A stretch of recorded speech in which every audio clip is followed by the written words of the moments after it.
Larry. I'm ready. Larry gave us that. Leaving early tomorrow. Wait. Thanks, share with her. Bang my chair up on it. All right. It's a gift. Yeah. All right. We're having our own It's a private. novel approach, Bob. I'm going across the line. Private stuff. Very exact same situation we're in. Whenever you are. Steve left, so I'm not sure if we need to wait for Steve or not. Explain the Landon's thing. Because you Hey, Dan, you have a problem with the committee report doing the city manager portion? Did you see that? Dave, no, Dave don't. Change it, or you just Did you see want? that? Did you get any notes from it? Yeah, but not much. I was thinking Chris was going to be here, but we're good because it'll come back to. I'll help you with it. I said, okay. Yeah, that's I'm all. fine with it, but I'm just going through my public safety notes. Thank you for allowing me to sign the page. Right. Did you look at that? But I didn't get to the just where they left. It's not the question. I mean, they have the stuff we talked about, not I'm not very All right. Oh, we are going to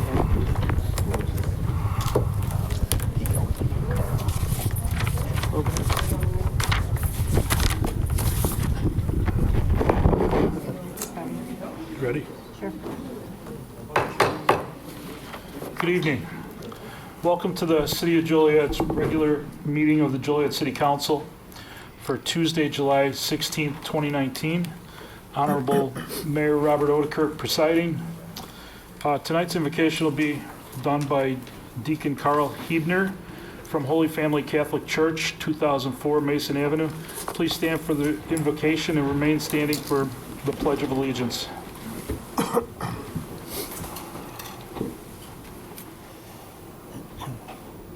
The whole creation proclaims the greatness of your glory, Lord. The whole creation proclaims the greatness of your glory.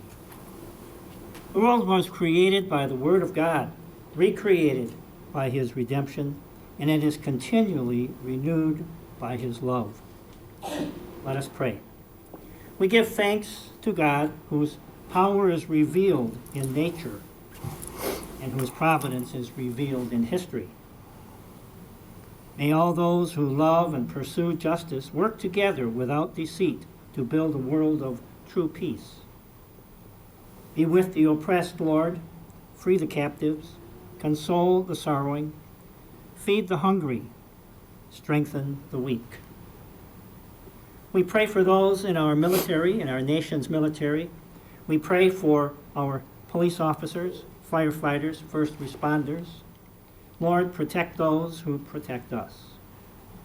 We pray for all citizens of the city of Joliet. May they live in peace. And we pray for the Joliet City Council as they meet this evening. May the decisions they make be wise and fruitful in moving our city forward. And may God bless America. Amen. Amen.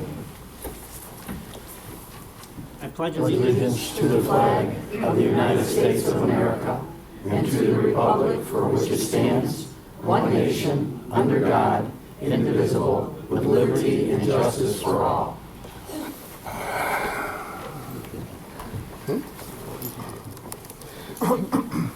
That way. I wonder if he goes more.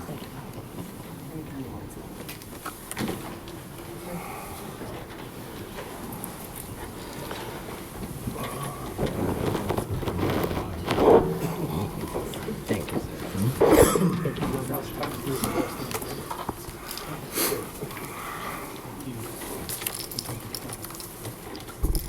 Begin with roll call. Mayor Odekirk. Here. Councilman Dickinson. Here. Councilwoman Gavin. Here. Councilman Hugg. Here. Councilman Morris. Here. Councilman Mudrin. Here. Councilwoman Coleman. Here. Councilwoman Reardon. Here. Councilman Turk. Here. First on the agenda this evening under mayor are two separate appointments. First, the mayor is recommending Tim Broderick be appointed to the Will County Metropolitan Exposition and Auditorium Authority. So moved. Second. Been motioned and seconded to approve. Councilman Dickinson. Aye. Councilwoman Gavin. Aye. Councilman Hug. Aye. Councilman Morris. Aye. Councilman Mudrin. Aye. Councilwoman Coleman. Aye. Councilwoman Reardon. Aye. Councilman Turk. Aye. Next, the mayor is recommending the following appointment to the Plan Commission: Jim Caparelli, replacing Tim Broderick. So moved. Second. Been motioned and seconded to approve. Councilwoman Gavin. Aye. Councilman Hug. Aye. Councilman Morris. Aye. Councilman Mudrin. Aye. Councilwoman Coleman. Aye. Councilwoman Reardon. Aye. Councilman Turk. Aye. Councilman Dickinson. Aye. Motion carried. Next, under the approval of the agenda, is there a motion to approve the agenda as written with the following change? Remove Council Memo 384-19, which is the resolution authorizing execution of a letter of intent to purchase real estate, from the agenda. So moved. Second. It's been motioned and seconded to approve with removal of Council Memo 384-19. Councilman Hug.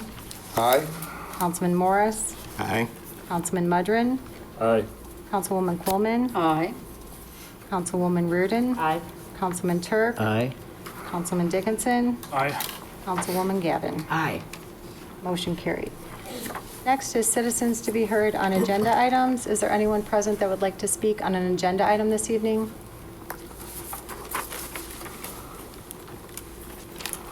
Seeing none, council committee reports. First is Economic Development Committee. The Economic Development Committee met here in City Hall in the Executive Conference Room on July 9th, 2019 at 5 p.m. There was one item on the agenda that was the review of a proposed development agreement for 110 to 116 North Chicago Street, otherwise known as the Rialto 2 building. The developer, Mr. Bays, was brought before us. The long and the short of it is he bought it on auction some time back. It preliminarily looks like he's going to be putting at least $5.5 million into the building.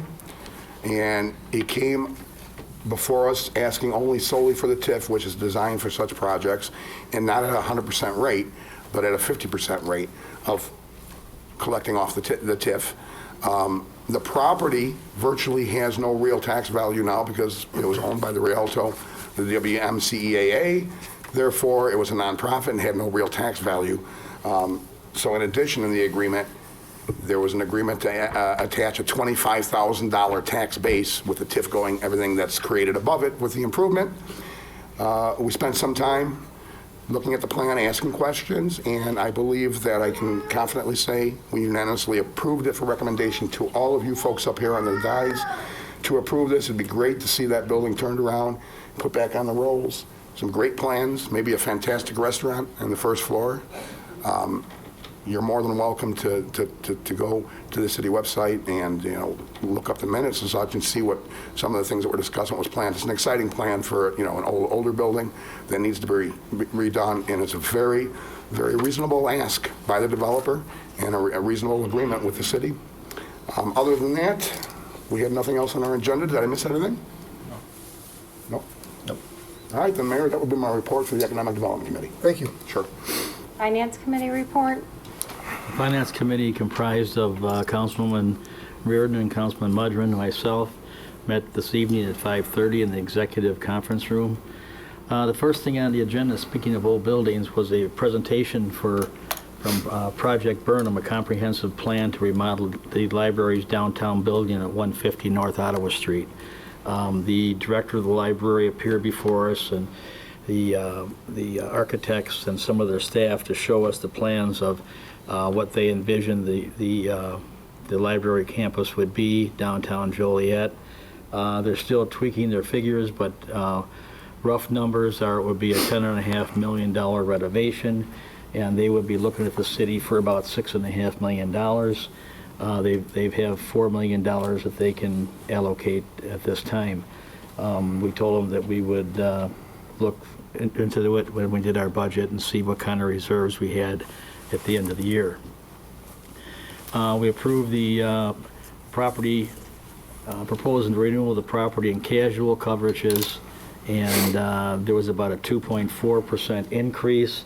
The industry standard this year is at anywhere between 2 and 11%.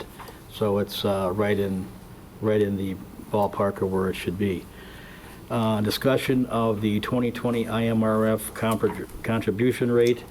The contribution rate went up, and it is, get it here. They are giving us an option to do a phase-in rate of 16.94%, which would be a 1.5% increase of what we're paying now, or the total employer rate would be 18.28, which is a 2.88%. The committee recommended 16.94% to the full council, and it'll be coming to the council in our probably August meeting to make that decision. Okay, the 2019 baseline vehicle replacement. We had staff give us some information about the aging equipment from every department in the city. We're looking at about total about $15 million, a little over 15, almost $16 million in fleet that needs to be turned over. Some of the vehicles are well over 10 years, and some are close to 20 years old. We will be looking at staff to bring us a plan on how to replace those over multiple years, along with a funding source. We looked at these Joliet budget amendments, City of Joliet budget amendments so far. We started out with a reserve in January of about $53.2 million in reserves.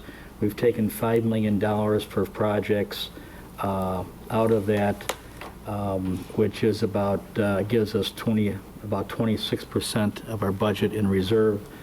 We've got about a couple of budget amendments tonight that totals about $5 million, so we're down to about $48 million, which puts us at 25%. Our finance director has indicated that he really wouldn't want to see us go under 25% for our city of this size. We also looked at the monthly financial report, personnel summary, travel expense, invoices paid, found them all to be in order and recommend their approval. Next is Land Use and Legislative Committee report. Yes, the Land Use and Legislative Committee, we met here in the council chambers on Wednesday, July the 10th. The committee comprised of myself, Councilman Dickerson, and Councilwoman Quillman. The first item on the agenda that we looked at was an ordinance establishing a Joliet Art Commission, which would be voted on this evening.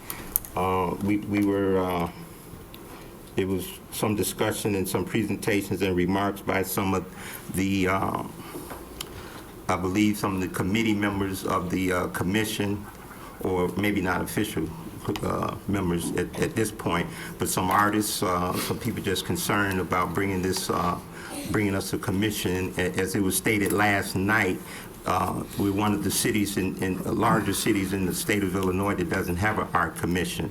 So I was very pleased to hear what this would bring to the city. So that was moved to the full council with an unanimous decision from the committee. We also had a lot of discussion on the job description for the city manager as well as an interim city manager. Some verbiage was changed, and that will be coming back to the committee, the Land Use and Legislative Committee. I didn't know at that point any comments from my committee members. I don't know, do we really need it? Because what was presented to us in the email is really not a very professional job description. There's a lot of lines for old things and new things put in, and there's some things that are missing, as we discussed last night. Yeah. So is my understanding that it's going to come back to us? Right. Okay. Right. It's going to come back to us, and we'll fine tune it at that point and bring it back. But it was some good discussion on that. Steve was here. Did you want any input on that? He gave us a lot of insight. No, we could certainly have that discussion at committee. Okay, all right. After that, the comprehensive plan consultant wasn't able to make a presentation to prior engagements, so they will be coming to our next meeting in August. That's the consultant firm that has been selected by staff. So at our next committee meeting, they will make a presentation. We also took a look at a resolution authorizing the acceptance of the Illinois Housing Development Authority grant for Abandoned Properties Program. It's a $250,000 grant from the federal government for the program for demolition of abandoned properties here in the city. So also, I believe that should be voted on this evening, and it moved from the council with a full recommendation. Under old and new business, we pretty much just staff discuss maybe having all the special use permits come to the full council for approval, as opposed to some of them stopping at the zoning board. So again, that was just some discussion, and that'll be brought back to the committee at a later date. Thank you. That's all I got. Public Safety Committee report. Public Safety met at the back of council chambers here this evening at 5:30. Myself was present, Councilman Hugg and Councilman Dickinson, as well as Chief Foremost, Chief Rochner, Deputy Chief Bates, Gavin, and Reed. And there were a couple of things on our agenda tonight, and I will let Councilman Hugg talk about the annual budget ordinance revisal in his public service comments. What I'm going to talk about is Leads Online that was brought forth by the Joliet Police Department. And this is a nationwide help with staffing shortages in the police department, and it helps the police to work harder and smarter rather than have a lot of extra staff on board, which we don't always have. And what it is pawn shops and secondhand stores will be required, and some are already doing it, when they receive guns or jewelry or anything that they get that doesn't look untoward, they will report it and put everything online. It's called electronic reporting, and we had a trial with Leads Online for about 10 days, and just because we had that, 3 cases led to arrests. I have some statistics here. There are about, 3,000, I lost my, all right. We'll skip that. Anyway, a 10-day trial, and if we're going to have it for the rest of the year, it'll cost us $9,381.25 till the end of the year. And if we decide to put this in place, the next year's cost would be $22,515. I have letters from the police department here, just to give you a brief. One of the 3 cases that was solved, Leads.com is a great tool for the police department.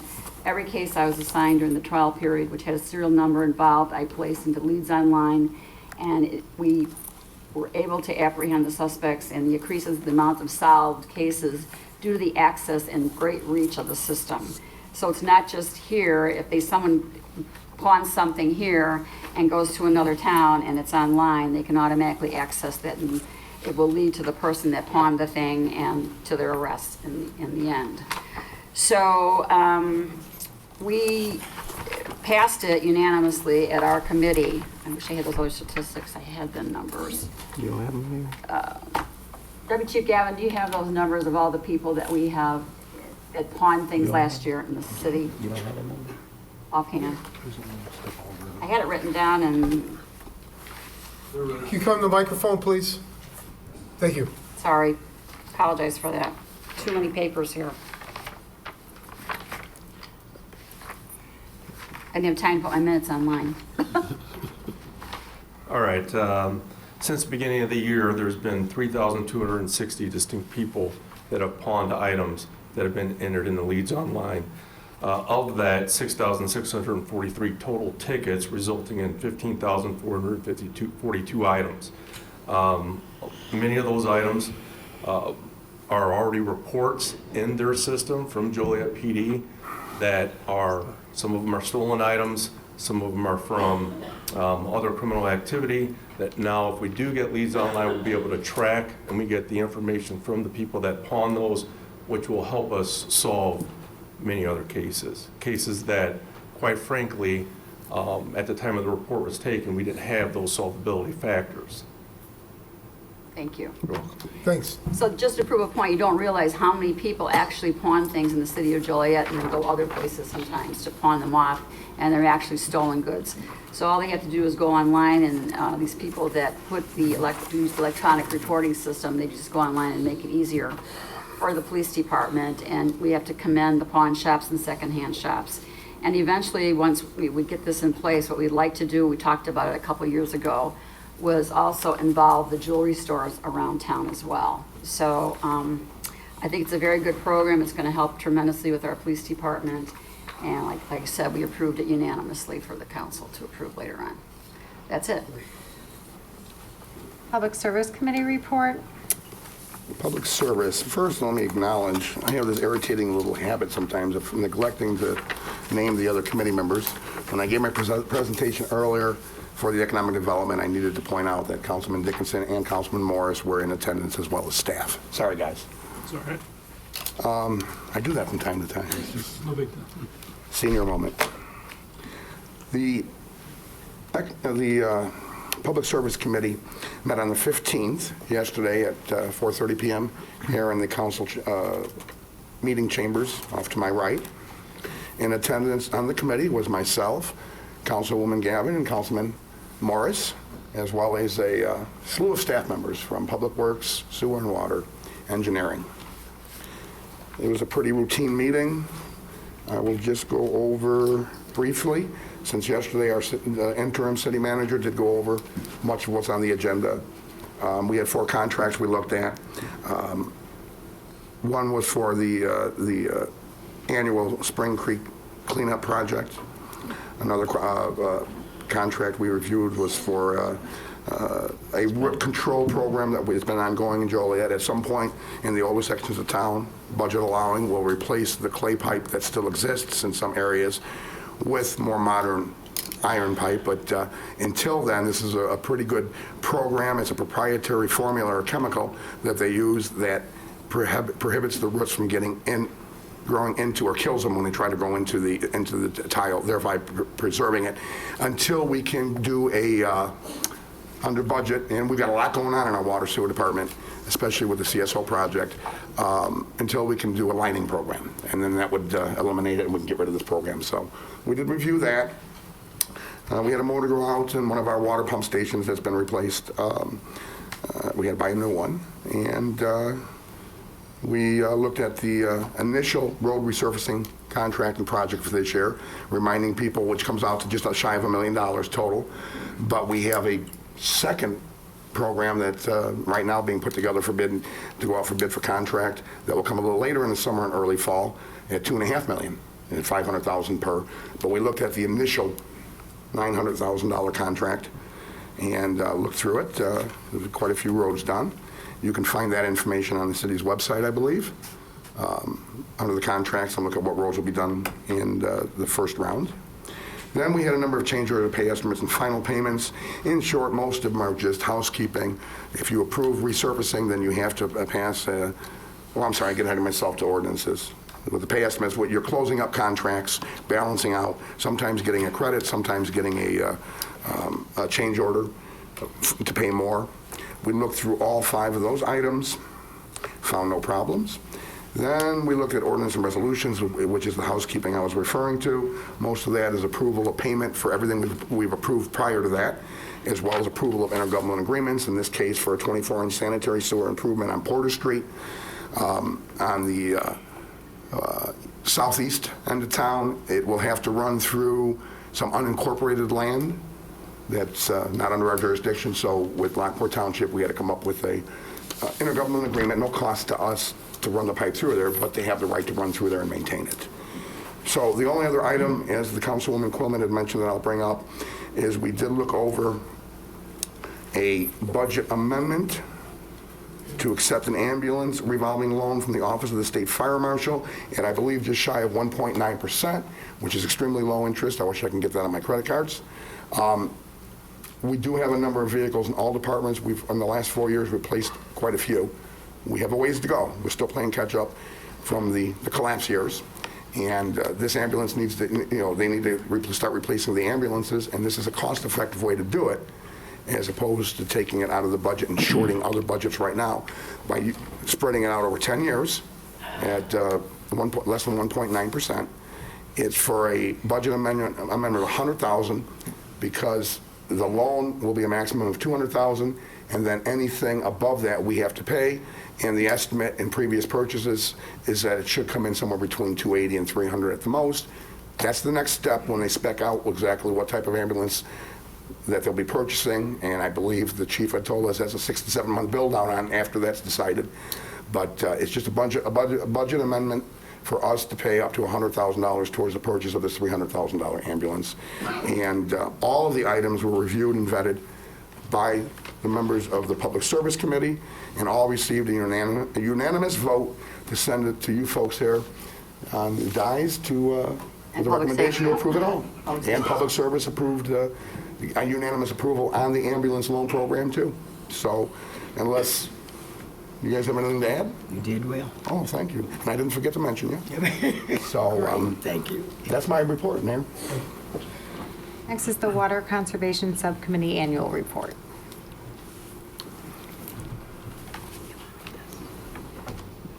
Good evening. My name is Maria Anna Rafek, and I chair the city's Water Conservation Subcommittee of the Environmental Commission. Our last meeting was June 26th at 3 o'clock in the conference room upstairs.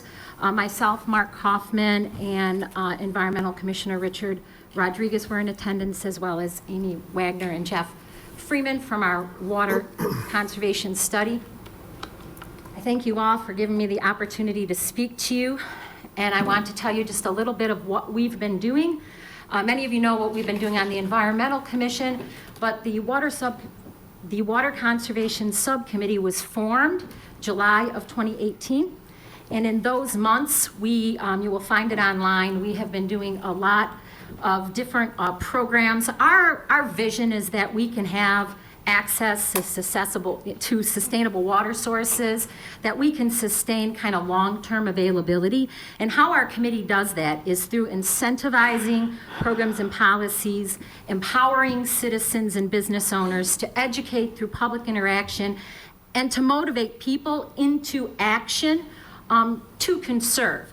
As you all know, if we could reduce the amount of water we're using, our existing source will last longer, and we will spend much less money putting together for a volume that we may potentially not need right now. And so to give you some examples, to incentivize, the city is providing a toilet rebate program, which will provide $100 investment to the city to change out a toilet. If the toilet is, they're pre-1994, and if the toilet uses 3.5 gallons of water, that comes out to an estimated 22,000 gallons per toilet per family of 4. We have 5 toilets that have been replaced, and of those being replaced, the toilets use between 3.88 gallons of flush to 4.something gallons per flush. And so if you look at that, that volume, that's amazing. If you did not know, the toilet uses about 49% of the water in your house. So we're talking about reducing approximately 49% of the indoor water use just through the investment that the city has made. We have 15 toilets total that have been in the queue or replaced.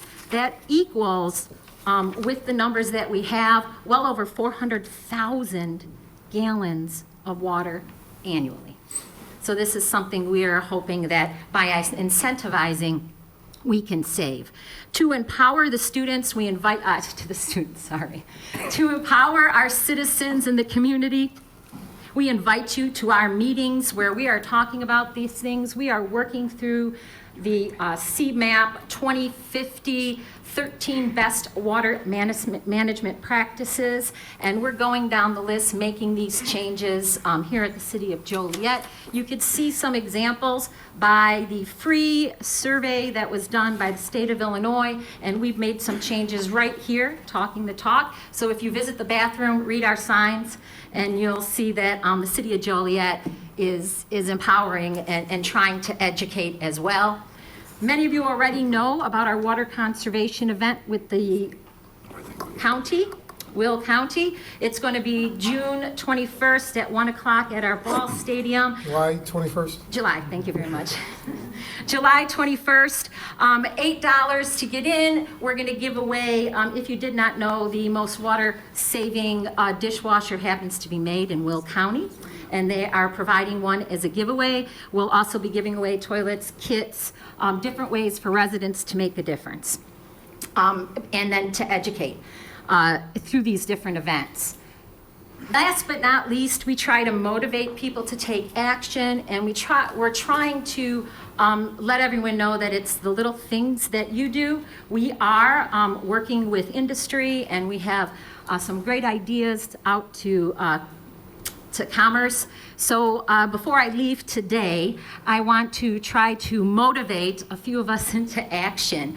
So I'm going to provide all of you with a shower timer. So hopefully the city council can reduce their showers to under 5 minutes. That's the challenge.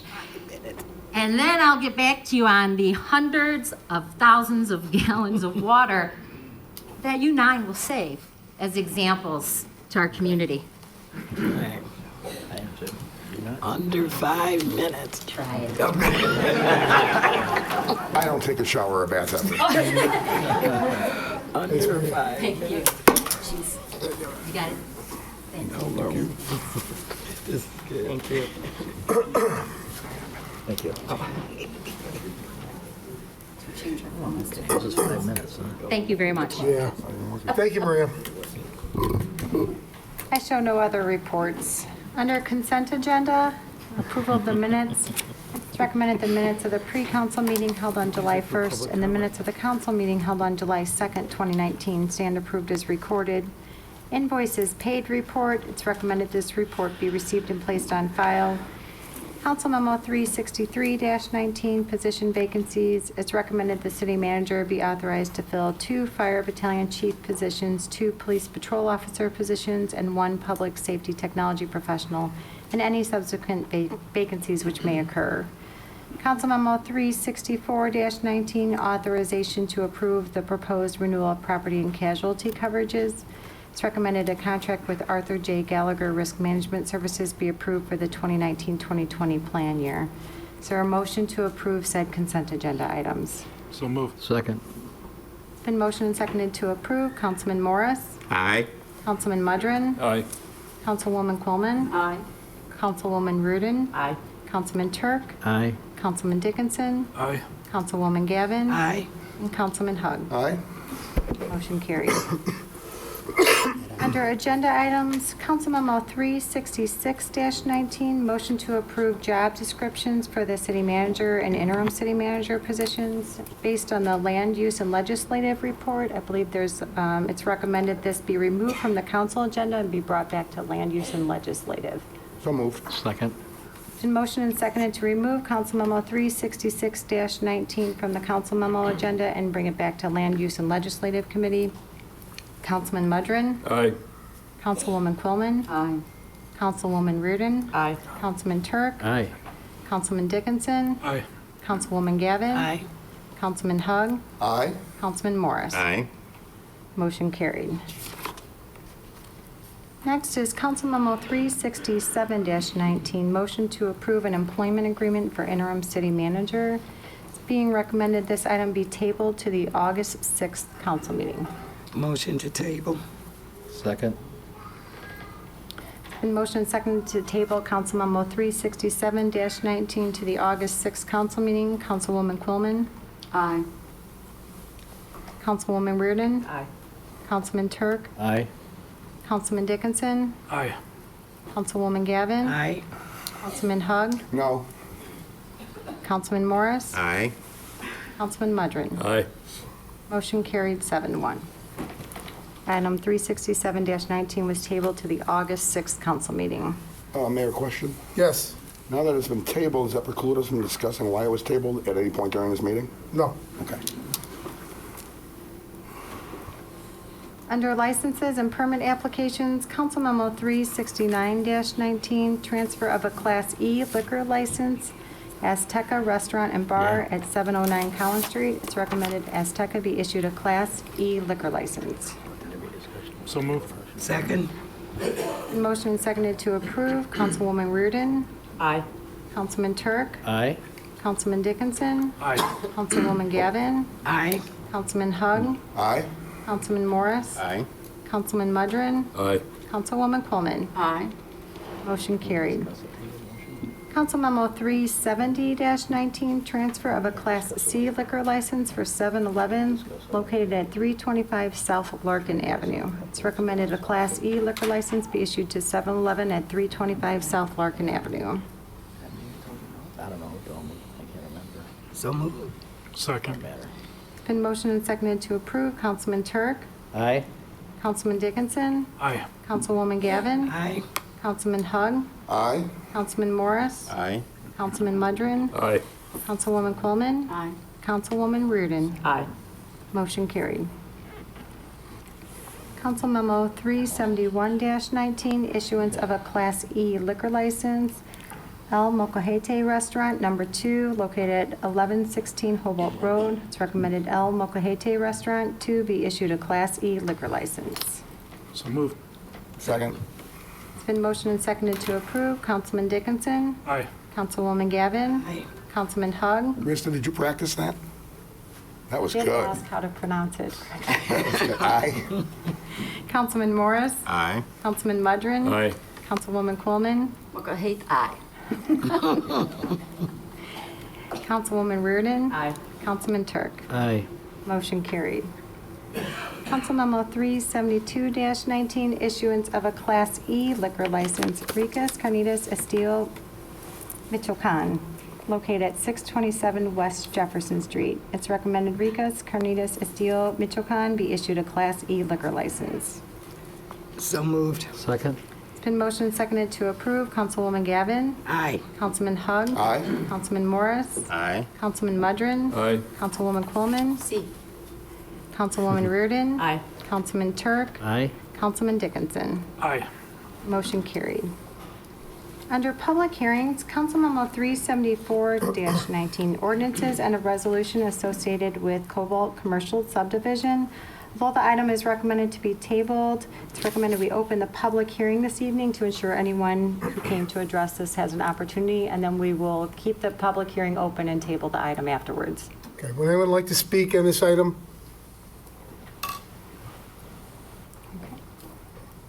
So in that case, is there a motion to leave the public hearing open and table Council Memo 374-19, which is ordinances and a resolution associated with Cobalt Commercial Subdivision, to the August 20th, 2019 council meeting? So moved. Second? Been motioned and seconded. Councilman Hug. Aye? Councilman Morris. Aye. Councilman Mudrin. Aye. Councilwoman Coleman. Aye. Councilwoman Reardon. Aye. Councilman Turk. Aye. Councilman Dickinson. Aye. Councilwoman Gavin. Aye. Motion carried.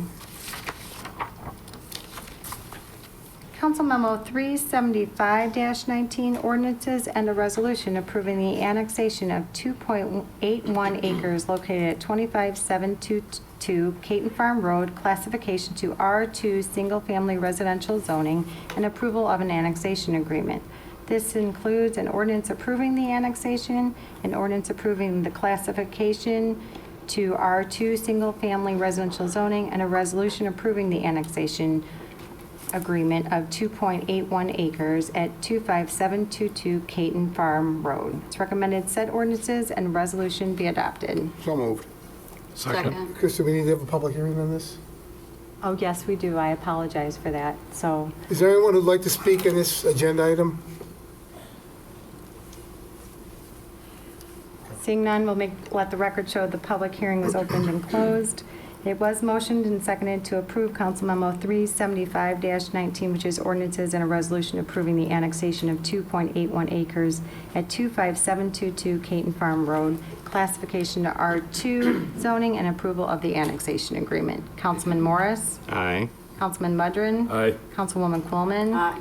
Councilwoman Reardon? Aye. Councilman Turk? Aye. Councilman Dickinson? Aye. Councilwoman Gavin? Aye. Councilman Hug? Aye.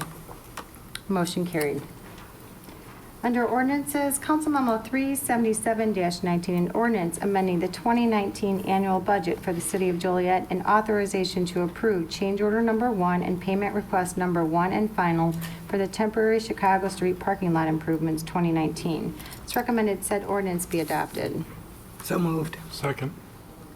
It's been motioned and seconded to approve. Councilman Mudrin. Aye. Councilwoman Coleman. Aye. Councilwoman Reardon. Aye. Councilman Turk. Aye. Councilman Dickinson. Aye. Councilwoman Gavin. Aye. Councilman Hug. Aye.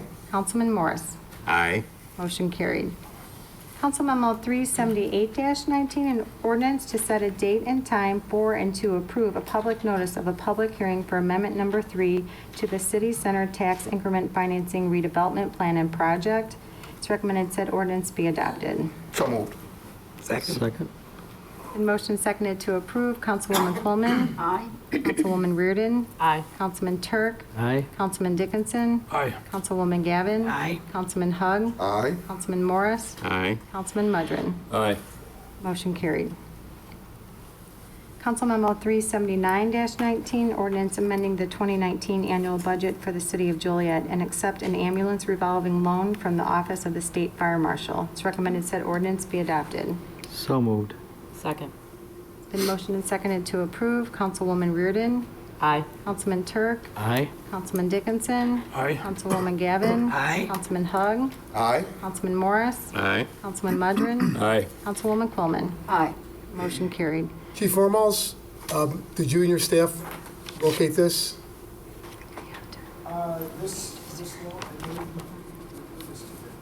Okay, well, good job. Thank you for following up on it.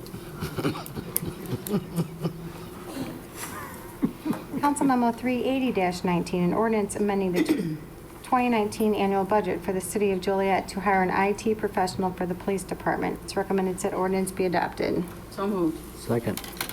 It's been motioned and seconded to approve. Councilman Turk. Aye. Councilman Dickinson. Aye. Councilwoman Gavin. Aye. Councilman Hug. Aye. Councilman Morris. Aye. Councilman Mudrin. Aye. Councilwoman Coleman. Aye. Councilwoman Reardon. Aye. Motion carried. Council Memo 381-19, an ordinance to establish a City of Joliet Arts Commission. It's recommended said ordinance be adopted. So moved. Second. It's been motioned and seconded to approve. Councilman Dickinson. Aye. Councilwoman Gavin. Aye. Councilman Hug. And just real quick, I would like to comment, a little squeamish, I'm 100% behind having the commission as an advisory commission, but I do believe in trying to think ahead, play chess instead of checkers. Just want to let people know that we're not going to have a lot of funds available. You know, I don't want it to become the commission of no. If we can find resources from state and federal levels or private benefactors, that's great, but as far as turning this into something that's going to draw off the city budget, we've got a lot of catch-up still to do in some regards. With that said, feeling good that I've been clear on my position up front, I'll vote aye. Councilman Morris. Aye. Councilman Mudrin. Aye. Councilwoman Coleman. Yes, before I vote on this, I just wanted to mention that they're not quite established yet, but the hope is that the artists will identify arts that are in the City of Joliet, that we have lots of them, and are in need of repair, and hopefully they will be able to come together and figure out a way to get those fixed. But in the meantime, our Jonathan Walsh statue over in Ohio Street is in dire need of repair. The mosaics are falling off. And I had discussed this with City Manager Interim Steve Jones, and he pointed out to me that there was some miscellaneous funds in the City Manager's budget, and that he would be able to use those to get this fixed as soon as possible. So therefore, I'll vote aye. Councilwoman Reardon. Aye. Councilman Turk. Aye. Motion carried. Council Memo 382-19, ordinances associated with the Boulevard subdivision. It's recommended this item be tabled to the August 6, 2019 council meeting. So moved. Second. The motion is seconded to table Council Memo 382-19 to the August 6 council meeting. Councilwoman Gavin. Aye. Councilman Hug. Aye. Councilman Morris. Aye.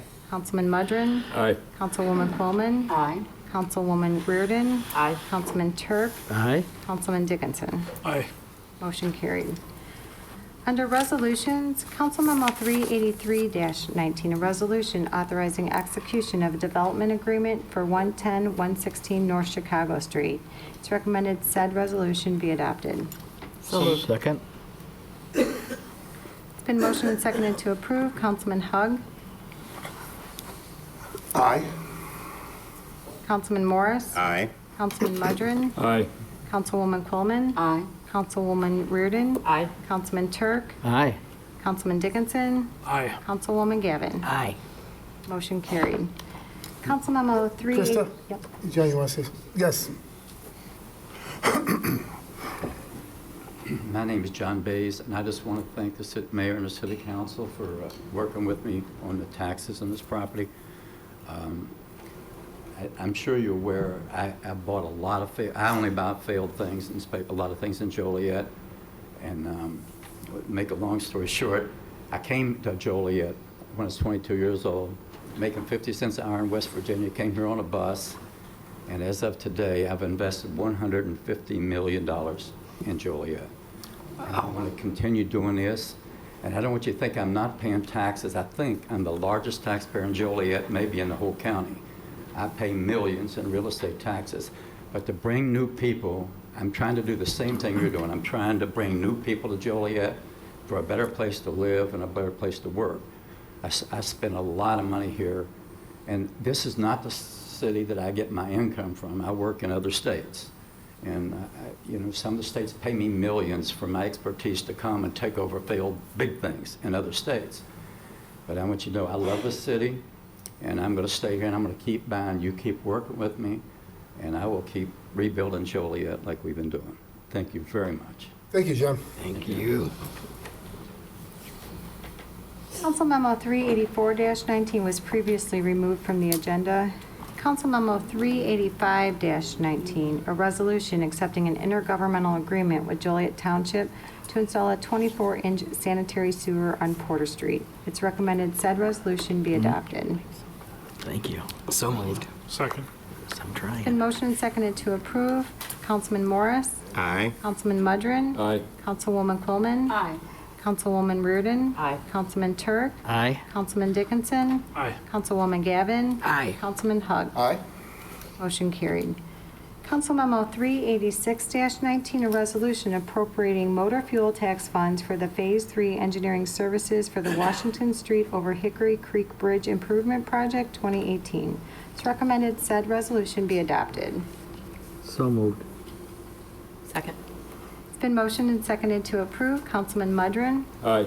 Councilwoman Coleman. Aye. Councilwoman Reardon. Aye. Councilman Turk. Aye. Councilman Dickinson. Aye. Councilwoman Gavin. Aye. Councilman Hug. Aye. Councilman Morris. Aye. Motion carried.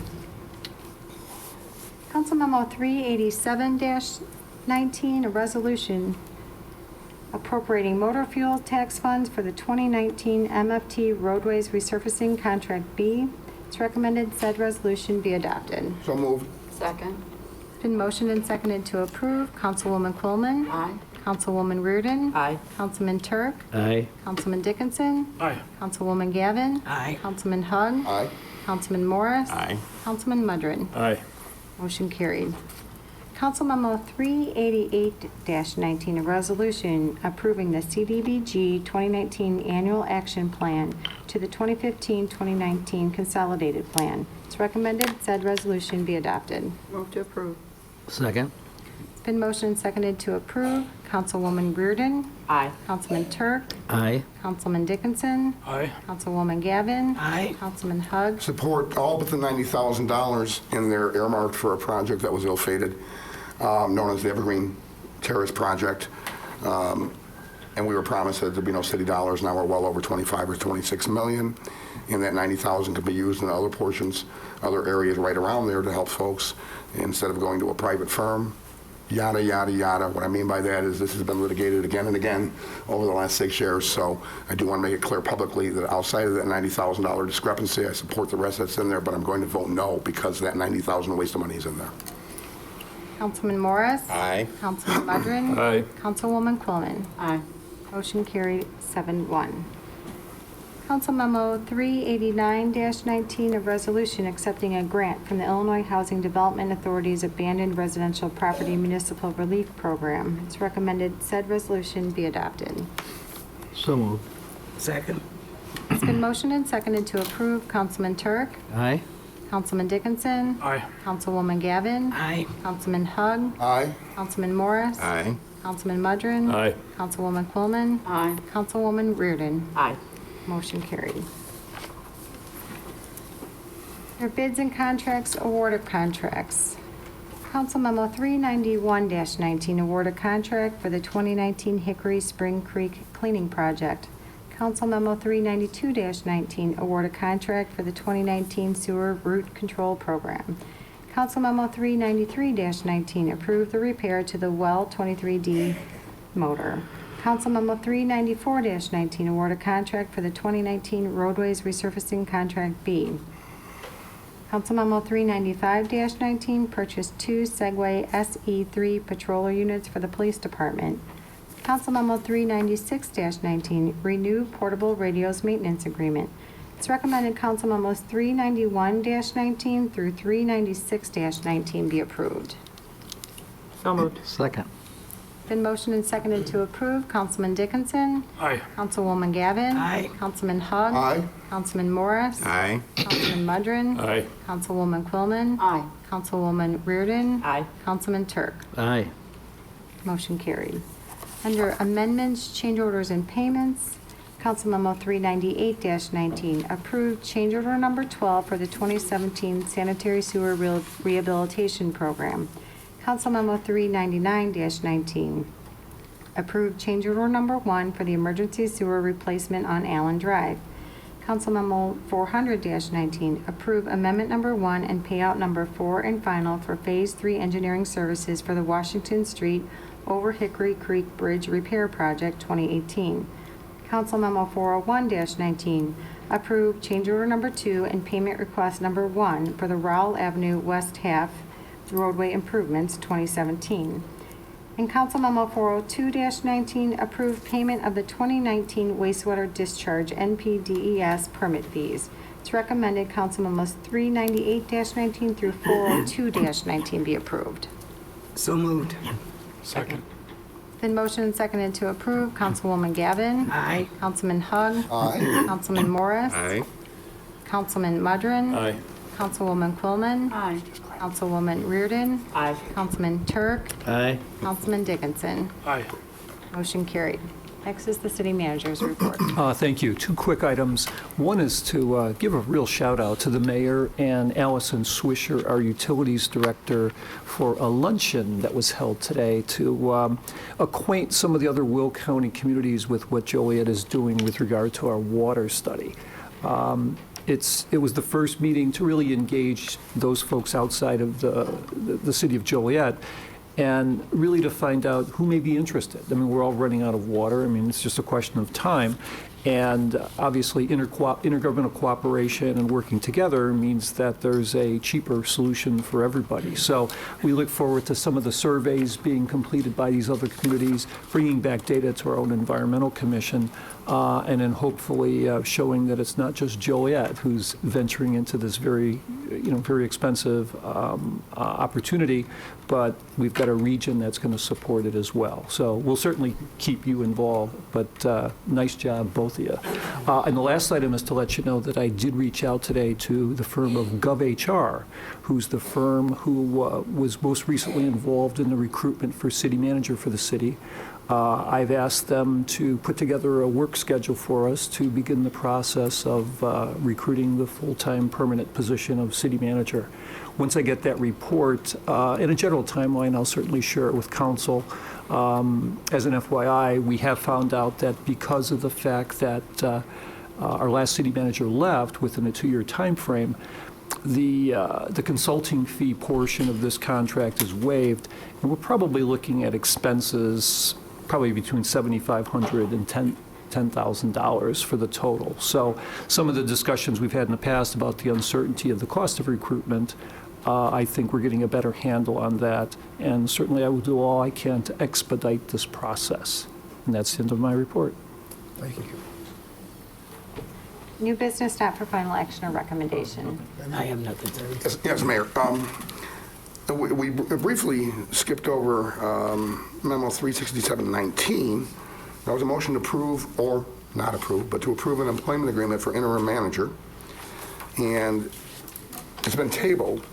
Now, this is on the heels of a number of weeks of just total chaos, in which originally the only possible explanation was that a group described as they were delaying the process or making it happen too slow. So, I would like an explanation for myself and for the citizens that are listening. There already was a 5-4 vote to offer a gentleman an agreement, or a contract, and then it was just simply to have that contract finalized through negotiation or executive session. So why are we tabling it? I mean, it's not like we voted no, we said we're not going to do it, we're going in a new direction, we're tabling it. Why are we tabling it? Is there someone that would care to step up and explain it? It was discussed in closed session that you left for. Okay, so why are we tabling it, Councilman? It was discussed in closed session. That's not an answer. Did you guys not approve the offer of employment to him 2 weeks ago? Absolutely not. I believe you did. No, you're wrong. Yes. We offered to negotiate. No, that's not what the memo said at the time. It was an offer of contract employment based on final negotiations. And there was no final negotiations. Well, I think we need it. I have so many questions because, Steve, you talked about expediting it, and I understand that our consultant told us that we probably should sit on it for 6 months before we actually move forward. All of this is being discussed in the hallways and outside of the presence of these folks. Again, we're back to explaining to people, why aren't you offering him his contract? It was discussed in closed session that you chose to wait for, Larry. And so I guess that's no comment. That wasn't my comment. No comment. If I may, it's sit on the last agenda for July 2nd. Motion extending conditional job offer to James Hock for interim city manager. And he was here last night, so. Mm-hmm. And it did say, thank you, Councilwoman, job offer, right? It says job offer, right here. I have it written down. It's on the computer. Is there no more input on this subject? It was 5-3 vote, I believe, because the mayor didn't have to. Right. Any other new business? I got nothing else? Okay. Dee? No, sir. Nope. Jim? I do, as a matter of fact. And I discussed this with you as well as Steve Jones. Years ago, when we had Friends of Public Art, they did a statue of a nurse, and it's sitting over there by the old Silver Cross Hospital entryway at Maple and Cass Street. And since the hospital is no longer there, I had an idea to offer this statue to the new Amita Provena St. Joseph Hospital over there on the west side, where they're going to be having a beautiful campus. And so, Steve, you talked to them and they were happy to receive it. They were very happy. Amita is part of the area that the city had recently implemented a TIF district. Right. There was a visioning session to talk about how could that general area be rebranded. And even before your discussion, they had talked about the potential of public art, street beautification. So when I gave them your idea, they were all over it. And my understanding is that they're looking for potential locations. Not only do they have some property that, even though it's private, it really looks like public plaza space, we also have areas of public right-of-way on some of the entry points. So they'll look at that, indicate where maybe 1 or 2 options are alternatives, and certainly we'll follow up. And we'll keep you as well as the full council involved in that. And I just felt it was a good idea because nobody sees it there anymore, except a few residents. This way, everybody will be able to see it at the a new Amita campus, I'll call it. So, yeah, that's what I'd like to see it moved. Okay. Thank you. Sherry? No, thank you. Mike? 2 things. Number one, Steve, back to the comprehensive plan. I think it's Dave or Mike Schwartz is handling this. Is he taking the lead on it? He's been the staffer that has been the liaison with land use and legislative. And where it was left last is there was a presentation that was requested at the last legislative land use committee meeting. Unfortunately, the principal that is the lead person from Ratio, who's the consulting firm that's been recommended, they had a pre-scheduled vacation. So their plan is to come back to the next meeting, and then hopefully it comes back to council at the subsequent meeting. And was the plan, aside from hiring a consulting firm, are we going to reach out to stakeholders in the community? I've had people actually contact me who believe that would be a good way to go, and I agree with them. Some of the big, for example, Mr. Bays that was here, some of the stakeholders, to reach out to them and have them give input into this plan? Absolutely. That was a huge part, and I'm going to look at Kendall to give specifics. That was a huge part of the scope of service. Yes, Mayor, that is a big part of the plan going forward. There will be a engagement plan put together to reach out to those stakeholders. We will also look to you and the council to provide some input on a steering committee to provide further input and guidance on the plan. But I think the hallmark of the plan going forward will be the public engagement part of it. Okay. Will there be public forums where people can comment on? Yes, that's all part of the scope of the project. Councilwoman? If I may, the reason it's been delayed is, again, before our committee, and correct me if I'm wrong, Councilman Duck and Councilman Morris, before we spent $250,000 on a firm at this Ratio, we wanted to see some things that they had done in other cities and what they had done, and we wanted to talk to other cities to see, because we want public input into this. And because there were four or five companies, I believe, that made proposals. And of course, due to circumstances beyond the committee's control, we never had those presentations. And so now we will be having a presentation, I think August, whenever this next meeting is going to be in August. Karen was trying to set that up today. Right. Because we just didn't want to be willy-nilly. We wanted to see what was actually what they had done, look at other cities. If after they implemented a plan, could we actually afford that, and had other cities implemented it, or was it just a beautiful plan with citizen input but not able to implement because it cost too much? And that was our concern, and that's what we wanted to see before we decided to approve the $250,000. All right, thank you. The other item, the follow-up on Councilman Hugg. You know, I don't know what the secret is, and I did leave executive session early. I had a family commitment. But my understanding, someone can correct me if I'm wrong, is that the council as a majority has decided not to offer a job to Mr. Hawk, but instead you're going to negotiate with Mr. Jones. Is that correct? It appears to be at this time. Okay. I don't want to get critical or have another argument, but I don't see the reason why those questions can't be answered. We're here at a public forum.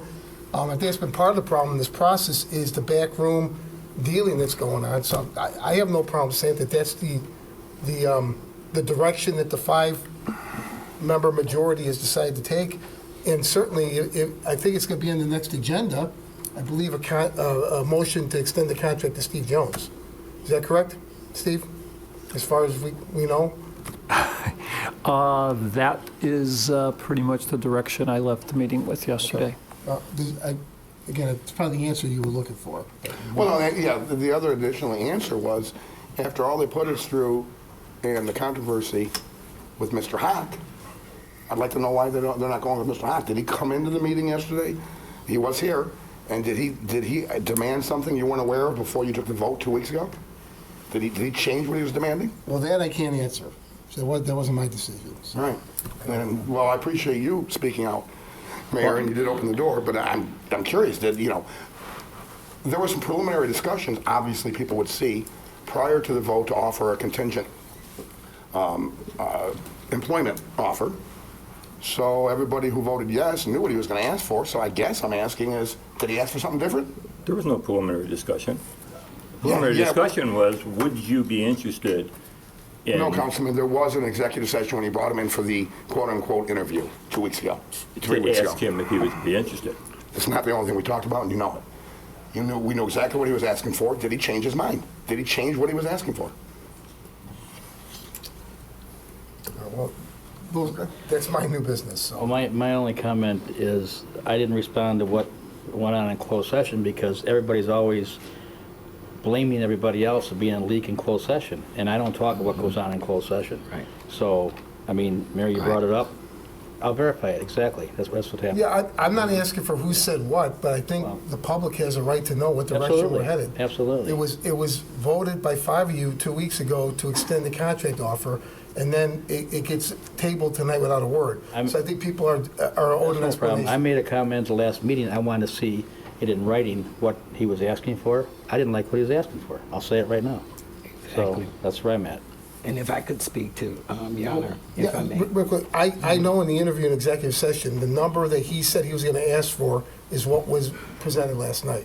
So I don't know what was different. I didn't know he was gonna come back exactly with that. I didn't know what incidentals he was coming back at. And so I wanted to see it before I made a vote. And that's, I think I should be able to do that. Of course. Yeah, okay. But, again, there was nothing, the incidentals were negligible. And, well, I'll leave it at that. yeah, well, that's right. I was going to say the same thing. I think it got a little bit out of scope. I really wanted to know exactly what he wanted and then what I was able to give. And we didn't mash on that at all. And we had a great conversation with him. And at the end of the day, I felt like I had the right to offer something, counter offer to him what he wanted, and we didn't agree. Did you make So a that's counter where it's offer? at. I told him where my numbers were, But there was no and counter offer. it was not where he would accept. So to me, it was a done deal for me. And that's when you dragged him into the meeting, correct, Councilwoman Coleman?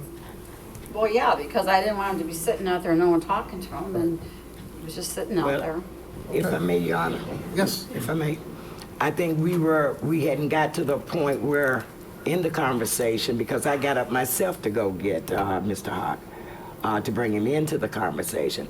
We were not, I believe that those of us around the table had not made a decision yet to go out there to bring him in.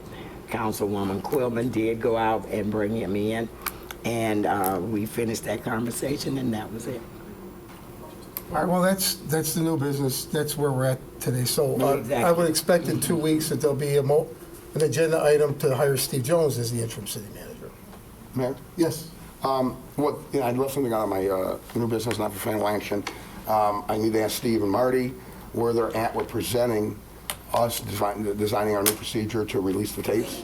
Because right now, tonight, it has been claimed that the prospective city manager who came in for twice to be quote-unquote interviewed by us didn't tell us 3 weeks ago what he wanted. And so I think maybe we need to go ahead and release that stuff to see, and then release what was asked for last night, because I suspect it was exactly the same thing. So if you voted to offer him a contract based on what he told you 3 weeks ago, and he didn't change his demand, why the switch? So where are we at on that process? Is that a legal question? Whichever one of you can explain where we're at and expediting this process so that we can get this vote going to release these tapes. Because legally, you can do that, and that's... So I believe as a council, we were waiting for some estimates, cost estimates on manuscript, transcription, and versus electronic editing. Now, it's also my understanding that probably the best way, if we choose electronic editing, is to have a manuscript done, so that in executive session, the city council can go through the manuscript for accuracy and to choose what needs to be redacted legally and otherwise. And then that transcript can be sent to an electronic editor who can actually edit the tape if we choose to, if it's not too cost prohibitive, to actually release the tape with electronic editing. Without disclosing executive session discussions, this was actually something we had hoped to get to last night, but clearly didn't, since we had some missing individuals. We are, if the council wants, we're certainly able to go into executive session to discuss closed session minute with the recommendations or the options as to where the council could go with this. There is not a single option. There are several options, and we think that it needs to be vetted and explained before council decides how they would like to go. So that's certainly something that could be an Steve? executive session tonight. Steve, you're getting ahead of me on that. I'm not suggesting we talk about any particular minute, 5 minutes, hour, any particular meeting yet. We have to establish a new policy. Policy needs to be established publicly. No. Yes, that's called transparency. You can do it publicly. You can do it You publicly. could, but Yeah. in effect, we're recommending. It's a question that is eligible for executive session. That's why we had it. There's no reason to, because we're not That's a council decision. We're not That's not a... divulging anything about a specific word being said, about who was identified. None of that yet. We can't get to that point where we go in that room and start editing so we can appropriately release these tapes until we create the very public policy that will be a matter of public record when we decide what policy we're going to do. Which is one of the We need to options. discuss here. Which is one of the options. Right, And and in we need to effect, discuss whether that you here. go into closed session or No, remain we in need to open discuss that session. here, Steve. Thank you for your Okay, opinion. I'll We need to s- discuss that here. I'll start again. Whether you go into closed session or do that type of discussion in open session is certainly a board policy decision. And that's something that this council decides, not the city attorney or the interim city manager. And I understand what you're saying, Steve. I already did my homework. The Attorney General said, even though we're talking about establishing public policy, and we're not talking about sensitive or detailed information yet, you're saying that you did get a ruling from the Attorney General saying, well, you can do it in public or you can do it in private if it's you. I will vote. You're right. This is democracy. I will not vote to do anything in private that we are not obligated to do in private. That's what transparency is about, folks. I just would like to add also, whether you wanted Mr. Hawk or not, I felt he deserved an explanation. And that's why I brought him in, because he deserved the right to know what was going on. And I just felt it was not right to disrupt another man's life and career because people can't make up their mind. And that's why I did what I did last night. Jen, I understand that. First time Mr. Hawk came here, it was my understanding when we left that meeting that he was going to send in a formal proposal. Either, I don't know who he's going to forward to, maybe our HR department, and we were to consider it at this next meeting. That was my understanding. Okay, I looked at it, didn't like it, and that's where it ended for me. So, I mean, Well, Kathy and Sabrina negotiated the contract supposedly, and it was the same as what was stated at that original interview. And, you know, what, I don't know, I just don't like the way the whole thing is going down. It just really upsets me to play with people's lives like they're ping pong balls. That's all I'm gonna say. I believe that Kathy, and you can correct me if I'm wrong, Kathy, didn't you say last night that you did not negotiate a contract, you just brought the information to us in order to negotiate? That's correct. We received the information from Mr. Hawk and we presented it to you for review, and no information in that content was negotiated. It was strictly the information that Mr. Hawk presented. And I was always under the impression that we were going to get that information in writing, sit down as a council, look at it, see if it was acceptable to us, if we thought the pricing was, or the ask was correct or good, or if we could bring it down, or if we were happy. And in the end, we were not happy, so we did not make him the offer. In the end, Mr. Jones had a change of heart, and it works good for our city to keep him on as our interim city manager.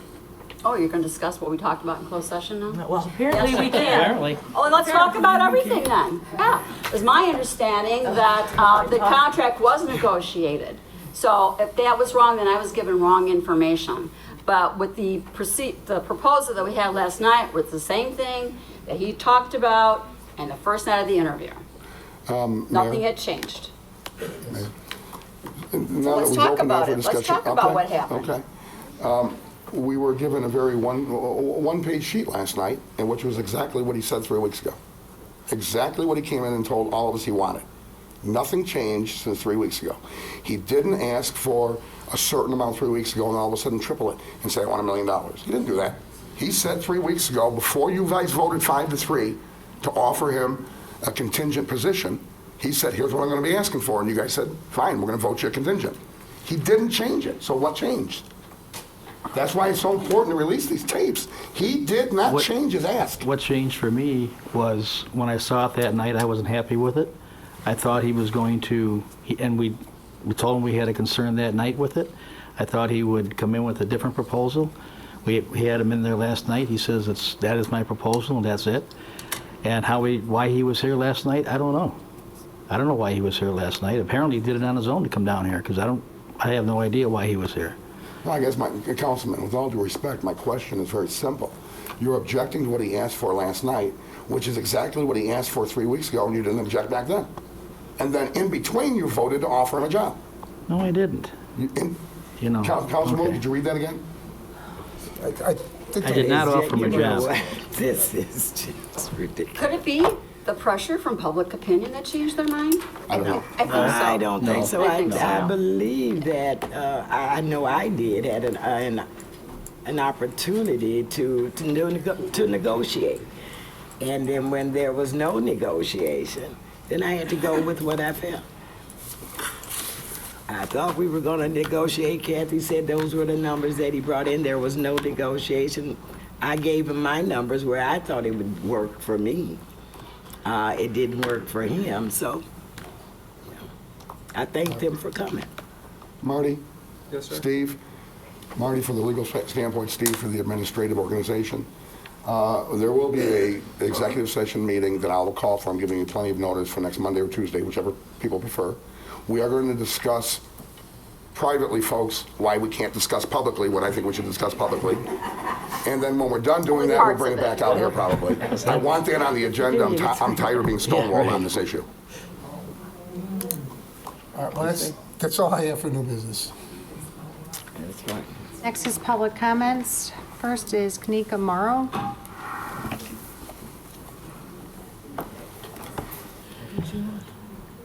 Good evening. My name is Konika Morrow. I want to first start by thanking you all for giving me the opportunity to come out and speak to you all. But at this time, I'm going to allow Ernest Krim to speak on my behalf. Hello, Mayor. Hello, council members. Always got an issue with microphones. My name is Ernest Krim III. I'm a resident of the 3rd District. I'm here speaking on behalf of Ms. Kanika Morrow, who is a resident of Joliet's 3rd District. Firstly, I would like to thank you all for being public servants. Thank you for all the work you do. I would also like to extend that thanks to the law enforcement officials who are here and work tirelessly to protect our city.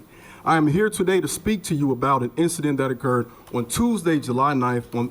On that day, Kanika Morrow and her friends and family gathered to have a prayer vigil for their missing family member, Jasmine Morrow. Before long, JPD was on the scene responding to calls about individuals riding ATVs erratically. One of the individuals was Morrow's nephew. After he was stopped, the members of Morrow's prayer vigil approached the area of their friend to ensure that he was safe. During this time, the officers on the scene were respectful. However, there was still confusion regarding the detainment of Kanika's nephew, so like any concerned family member, she stayed nearby to defuse the situation. Before long, another cop car arrived on the scene, and he immediately exited the vehicle. Kanika had been talking to Officer Javier Esqueda, who did not tackle her or deem her to be a threat because she wasn't. In the meantime, Officer Stapleton exited the vehicle and aggressively approached Ms. Morrow as if she had committed a crime. Seconds later, Kanika was being tackled to the ground without an utterance of any words beforehand. She landed on her back on the grass and concrete with Stapleton on top of her and was aggressively flipped over and handcuffed as if she was a suspect who had the ability to hurt Mr. Stapleton. She was immediately placed in the squad car with handcuffs and taken to the hospital. It was then discovered that she had suffered a sprained knee, several scratches, and a swollen face due to the vicious assault. Thanks are in order, however, for Officer Hogan, who was extremely cordial throughout this whole process. As a result of the injuries, however, she cannot return to work right now and is traumatized. On Facebook, the police report claims otherwise. They said Morrow attempted to hit Officer Stapleton with her arm. Morrow claims otherwise. Morrow's claim is that she did not fix her arm to hit Stapleton at all. She was more concerned with her nephew and the conversation she was having with Officer Esqueda. Based on Morrow's statement along with the department's perspective, there was no excuse for Stapleton's behavior. If she was so much of a threat, I ask you, why didn't the other officers treat her the same way? Morrow did not deserve to be tackled, and that type of behavior should not be and will not be tolerated anymore. As such, Morrow and the community that supports her demand the following: that charges against Kanika Morrow must immediately be dropped. We also demand a public apology from the officer involved. We demand a change in the protocol in which officers are trained to address Joliet residents, especially those who are black. We demand that disciplinary actions be taken towards Officer Stapleton, who has already been sued several times for racial discrimination over the years. We demand an increased effort to hire African American members of the community and have them serve in their own community. Additionally, the racist structure that is in place by some of these officers must stop. This could have very well been Councilman Gavin, Reardon, or Quillman, who was tackled while searching for a missing family member. This could have been your wife, sister, mother, daughter, grandmother, anybody. Mayor and council members, we are not asking for your opinion on this matter. I'm sure you agree that it's a travesty. But what we are demanding as taxpayers and voters is that you do something and move forward immediately and take care of this issue. Thank you. Have a great day. Thank you.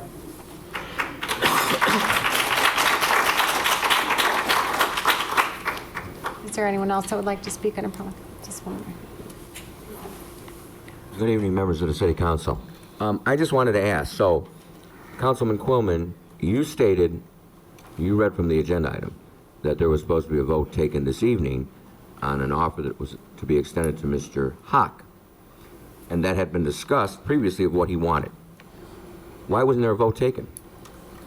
Isn't it true, Mr. Shanahan, that a vote should have been taken to table or to accept it? It was tabled. It was tabled. Because I didn't hear a vote on that. It was tabled. There was a vote to table. There was a vote to table, okay. Because it was my understanding that everyone at that diocese knew. And the reason, as it's been well publicized in the newspaper, the Mudron 5 voted to terminate the previous interim city manager because they said the process was too slow. So now the process is even slower. And, you know, talking about what Councilman Hugg said earlier, of course the arts aren't going to have enough money because you're going to spend it on the interim city managers and the consultants that's going to be needed to finally hire a city manager. Whenever that happens, if you continue to push the process further and further and further and further down the road. I think Councilman Mudron and Councilman Hugg agreed on one thing, and that was a few weeks ago, and that was release the tapes now. Councilman Mudron said it. I think it's on public record. Let's release the tapes. That's what you do. That way you know what everybody's been saying in closed-door session to see if it correlates what they said in public session. And that's the best way to do it. These two gentlemen who have not always agreed on that. So I think that's one thing you should do. The other thing I want to say is somebody who's been involved in 35 years, somebody who sat down and negotiated the city's first affirmative action plan, who's attended numerous meetings, not just when one incident happens. I just want to say, Mr. Mayor, you were the first mayor in the history of the city of Joliet to put 3 minorities on the police and fire board for the sole purpose of hiring more minorities. And under your leadership, there have been more minorities hired on both the police and fire department. We actually have the first female firefighter. I know that from working with all of the previous chiefs, including our current chief, that there is a lot of sensitivity training which occurs every year for all of the officers. So I know that the Joliet Police Department is trying to do everything humanly possible to work with all the officers on sensitivity training. And again, I've attended numerous meetings throughout District 5, District 4, and in neighborhoods. I've walked the neighborhoods. I don't come when one issue occurs. But I've been very outspoken, and I think that our police department is doing everything humanly possible to do good sensitivity training. Again, I want to close by saying I hope that sometime in 2019 that you do come up with an interim city manager, interim city manager, and come up with a reason why it wasn't voted on tonight, because according to everything that was said in the last couple of meetings, Mr. Hawk was very clear what he wanted. Anyway, thank you. Thank you.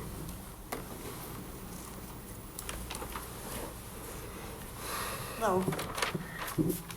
My name is Patricia Ann Riley. I live in Chauvin Estates. I don't know if all of you know where that is. The entrance to Chauvin Estates is right across the street from Post 1080 on Ingalls. There's a sidewalk that runs east and west along Ingalls Avenue, and it is right behind the building that I live in. I'm in the first building of Chauvin Estates on the east side of Chauvin Drive. I bought this condo in December of 2012, so I've been there 6.5 years. For 6 years, I have been trying to get somebody to repair that sidewalk. I brought pictures to show you how it floods when we have heavy rains. Some of the kids that live on Gale Drive, which is just a half a block to the east, walk out in the street to catch the bus at the entrance to Chauvin Drive. I have seen just 2 weeks ago a woman walking east on Ingalls carrying heavy grocery bags. She's walking out in the street so she doesn't have to walk on a sidewalk that's full of water. This has been going on ever since I bought the place. The kids, if they don't want to walk in the street, are walking behind my building or riding their bikes behind my building. Now, I'm really cautious when I back out of my driveway, but not everybody is, and I am so afraid that somebody's going to get hit either out on Ingalls Avenue or behind my building, because we're not, used to having people walking across our driveway. So I'd like to show you these pictures to show you how terrible this sidewalk is. Last year, I met with Mr. Ortiz, and he agreed something needs to be done. He's trying to tell me that this sidewalk is partly Chauvin Estates' problem. I don't think it is. It's not in our subdivisions. There's a parkway between Ingalls Avenue and the sidewalk. So would you accept looking at these photographs I brought? You can come to the clerk, please. Okay. I have one more issue. I don't understand why 2 years ago a wonderful repair job was done of Ingalls Avenue from Infantry Drive to Gale Drive. Do you know what I'm talking about? And then this last year, they repaired from the bike trail. They repaired from the bike trail all the way to Larkin.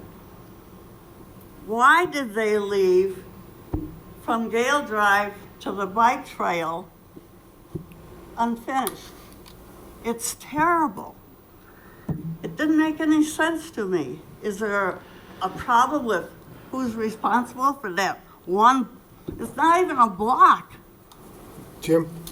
Yeah, a section of that roadway you're talking about is not in the city of Joliet. That's why we did not do it. We can't pave roads that aren't in the city. I believe a portion that's in Crest Hill. We'll double check though. And again, it's also a matter of money. We try to stretch the money as far as we can. But more importantly, I don't believe the majority of that area is in the city, is in Joliet. That's why. Also, if it isn't, it's Crest Hill, and we'll let Crest Hill know that we received a complaint tonight. Also, Gale Drive from Black Road to Ingalls is like a washboard. They keep repairing it and repairing it. It needs to be stripped down and redone. I drive on these streets every day. All right, who should I give this to? The clerk. Thank you, ma'am. All right. I put some information here on me. I'd like somebody to get back to me, especially about the sidewalk. Thank you. Thank you.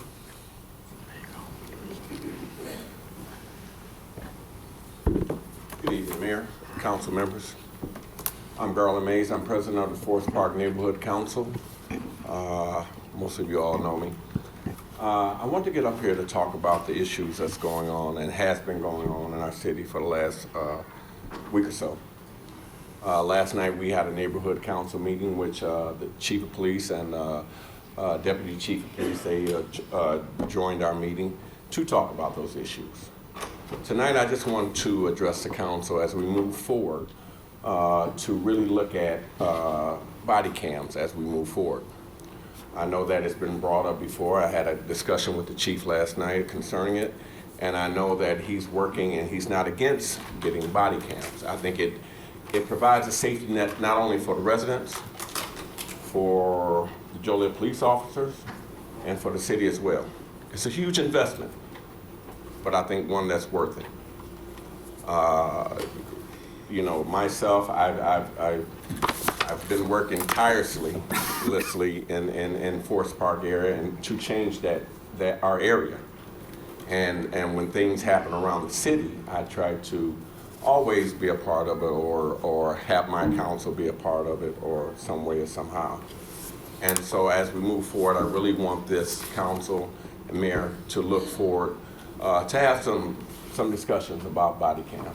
I think as the city grows, I think we're the 3rd largest city in the state of Illinois, or 5th largest. I can't remember what the number is.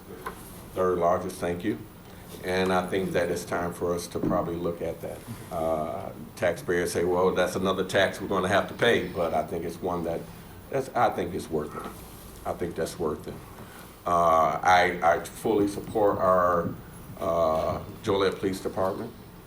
I fully support our residents in the city of Joliet.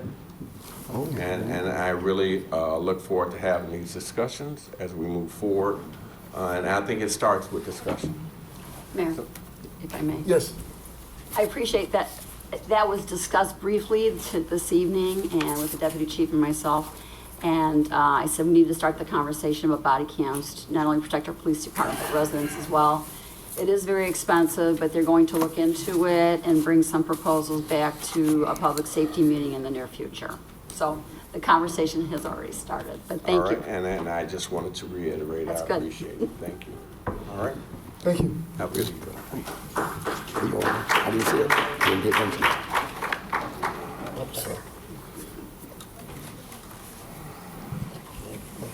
Ben and Betty Komar, 606 Western Avenue, born and raised there. Let's see if we can do this. All right. Something a little different. 50 years ago today, we launched a mission to put a man on the moon. It was a great commitment that united our country. The moon is 238,900 miles away. The Great Lakes hold 21% of the world's fresh water.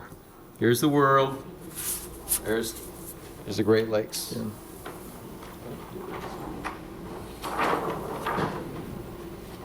The Great Lakes hold 84% of North America's fresh water. Okay? The Great Lakes.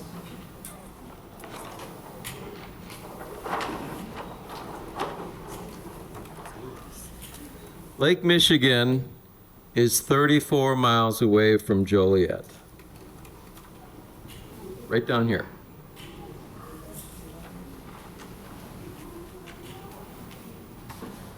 Joliet is the 3rd largest city in Illinois. Can we make a great commitment to bring Lake Michigan water to Joliet, please? It's only 34 miles away. There are a number of funding sources, EPA's Drinking Water State Revolving Fund, Community Development Block Grants. I think this is something we really, really need to push for. Mayor, City Council, is it possible for us to get JCTV to come to the Environmental Commission meetings? I think it would be very beneficial for the residents of Joliet. The audio's great, but we're all into video and pictures these days, and I think it would make a big impact. Last but certainly not least, we have a soldier that is being laid to rest Friday, July 19th at 2:30 p.m. at the Abraham Lincoln National Cemetery. His name is Mr. George Charles Babcock. He has no family that will be able to attend. Anybody that can attend, in the stead of his family, we really encourage. We're going to be there. Thank you very much. What time again? It's 2:30. It's Friday, 2:30 p.m. And the gentleman's name, the soldier's name, is Mr. George Charles Babcock. Thank you. Thank you. Steve, I think he's right about JCTV and those environmental. I know it's breaking protocol a little bit, but this is a major issue. If you could pass something along to them. I will. All right, thank you.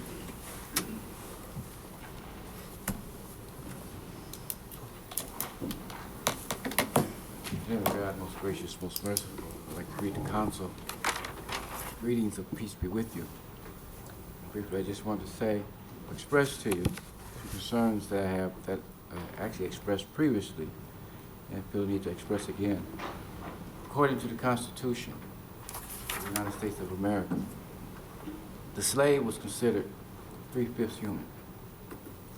That concept continues in a subconscious way, even to this day, in political, social agendas. Once you deny people's humanity, it allows a comfort to become comfortable in being able to treat them as less than human.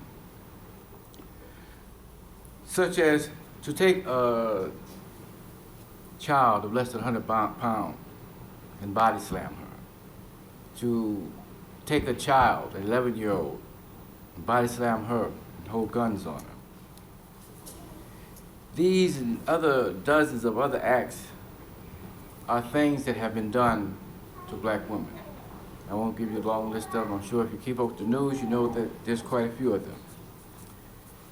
These acts, such as the acts of taking a woman who's a little over 5 feet and tackling her like you're a linebacker, blitzing the quarterback.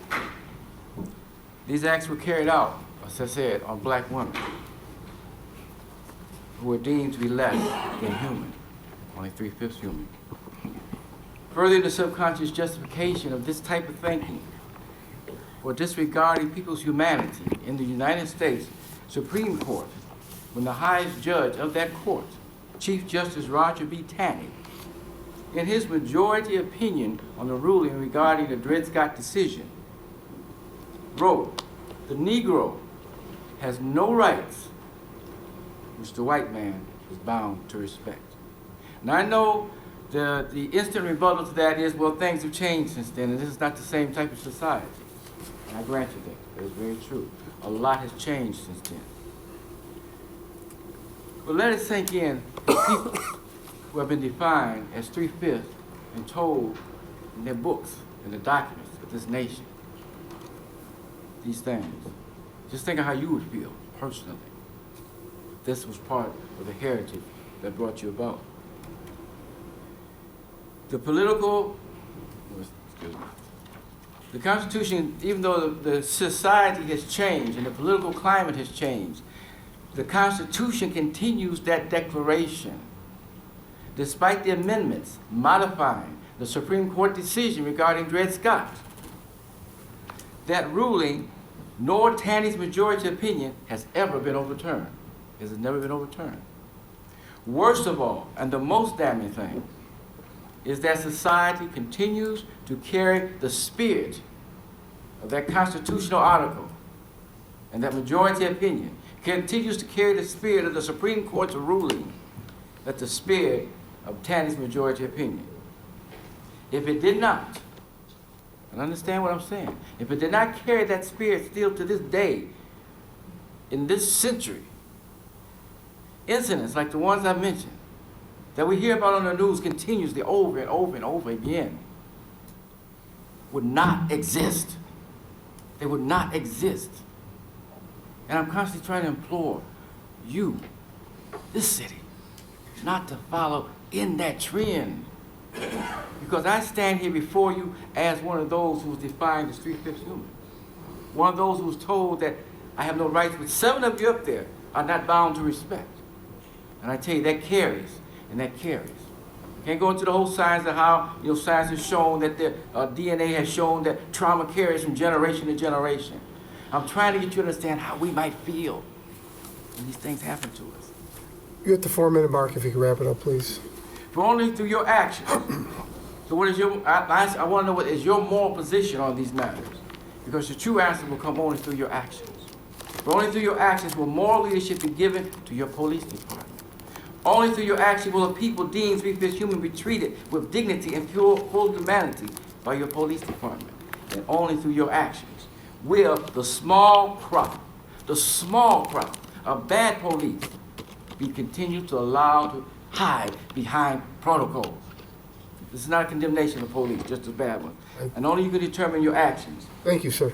Thank you. And just a reminder that if anyone who wants to go over 4 minutes, they can always pass out something. In writing. Pass out. In writing. Oh. Is there anyone else that would like to speak under public comments?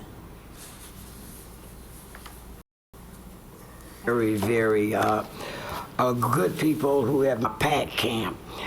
PAC camp is police and children together. We just finished up a week of my officers, NOPT officers, who were now the camp counselors that work with our youth. And because of the Rotary Club's sponsor, we were able to take about 15 kids from the south and the east sides and have them work with our police officers. So I certainly want to thank Officer Jim Durham, Stein, Rick, Sergeant Collins, Lieutenant Desiderio, for their participation. This is our 7th year with this. And I think, and Councilwoman Reardon, thank you also for coming and giving us a hand with this. But the one thing I was so impressed with the young kids, I always asked them to write a letter of their experience during the week with the officers. And they had to stand up and present those letters to our police department. And I tell you, some of the things that those kids said really struck me. And I think the one that really struck me the most was thank you for the opportunity. They went to the movie. They had a great time, all the different events. But this young man said if it had not been for that opportunity, he would have never gotten to do the things that he did. So hats off to JPD, 7th year of the PAC camp. Chief Rogner, we know you were away and you could not join us for the celebration, but we saved you a t-shirt. So we got that for you, sir. And I want to thank everybody who was with this program. Let's do it again. Let's try. I want to look for more money for you as well so we can expand this a little bit more. It's a great thing. And thank our officers for their investment in our children. Thank you so much, sir.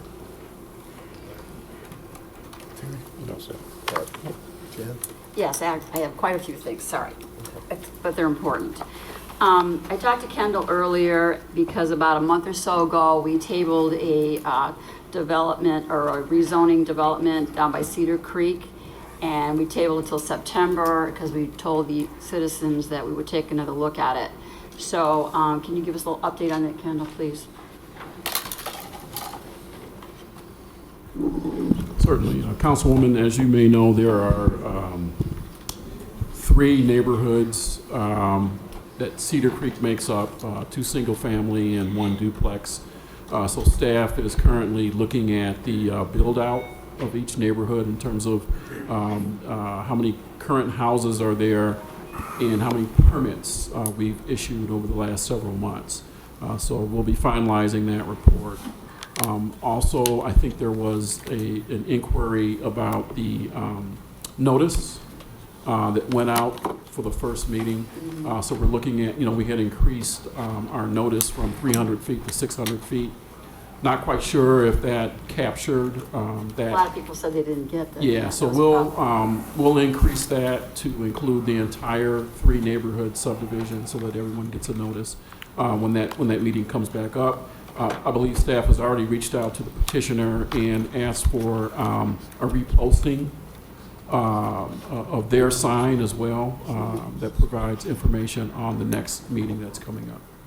Will there be a prior meeting to the city council, like a neighborhood meeting with all 3 subdivisions, or, 'cause to my knowledge, that had not been done before either?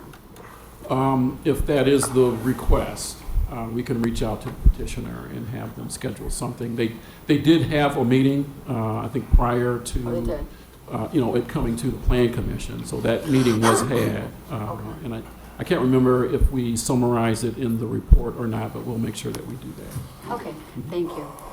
All right, number 2, I have here, it was 15 years ago that Officer Jonathan Walsh was killed. And it's been 35 years since Officer Marty Murin was deceased in the line of duty, shot in the head. So if you're available on the 20th at 4 p.m., I'd like you to come down to the main police station to join 100 riders in remembering and honoring Officer Jonathan Walsh and Officer Martin Murin. It's a casual event. You're to be there. It's stopped at the PD just to be short, to be purposeful, but it'll leave an indelible mark on your mind as you become a witness to the reading of both officers. I remember both of these days, and being the wife of a police officer, it really hits home. So please come down and honor these 2 gentlemen that lost their lives in the line of duty for our city.